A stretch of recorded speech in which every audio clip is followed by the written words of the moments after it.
Salut, c'est que je fais une vidéo. Je pense que ce sera la dernière vidéo de la chaîne YouTube. Tant que je reste à l'hôpital, ce sera la dernière. Je dis ça pourquoi? Parce qu'il y a 2 jours, j'ai fait une vidéo pour la chaîne et j'arrivais pas à parler. J'avais pas assez de souffle. Et en fait, le souffle, c'est primordial pour parler. Le souffle difficile, c'est typique des symptômes de la sclérose en plaques. Comme je l'ai déjà dit, la sclérose en plaques, moi diagnostiquée en 2013, n'a jamais autant avancé aussi vite que depuis que je suis à l'hôpital. Je sais pourquoi en fait. Avant, elle avançait pas assez vite. Ma façon de faire, ça a toujours été, comment dire, la sclérose en plaques, le nom, en fait, je m'en fous.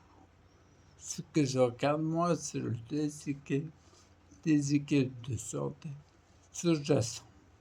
Et je regarde au-delà des frontières françaises pour voir si on a trouvé d'éventuelles conditions au déséquilibre. Parce que quand les conditions sont réunies, les choses se manifestent. Exemple, quand les conditions d'un feu sont réunies, le feu se manifeste. Et les pompiers, qu'est-ce qu'ils font?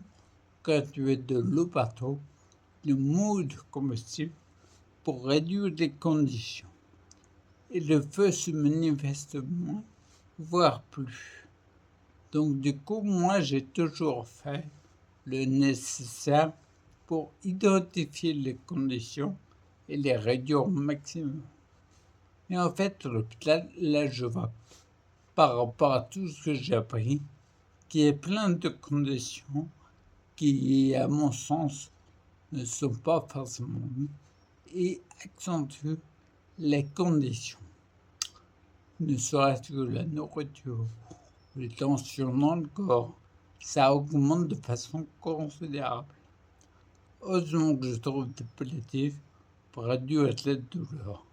Mais sinon, en fait, je me rends compte que, en fait, la conséquence avance beaucoup trop vite par rapport à avant. C'était complètement différent. Donc, du coup, en fait, c'est la dernière vidéo. Si je reste dans un environnement qui accentue les conditions, donc les symptômes. Par contre, si je rentre chez moi, je reprends les vidéos, mais dans d'autres conditions. Et forcément, une fois chez moi, je vais appliquer mes protocoles pour tenter de récupérer ce qui est récupérable. Et comme d'habitude, je mets toute mon énergie pour réduire les conditions. Dès que tu as un souffle, tu peux faire quelque chose. Donc en fait, voilà ma façon de faire. Ça a été ma façon de faire tout le temps. Je suis certain. Comment dire? Tu vois, là, je suis dans l'hôpital. Je suis certain que tout le monde, infirmiers, infirmières, aides-soignants, aides-soignants, médecins, ont des hyper bonnes intentions. C'est clair et net. Par contre, c'est une chose est sûre aussi, c'est qu'ils font d'une façon que je n'ai pas vue, parce que moi, je regardais ailleurs.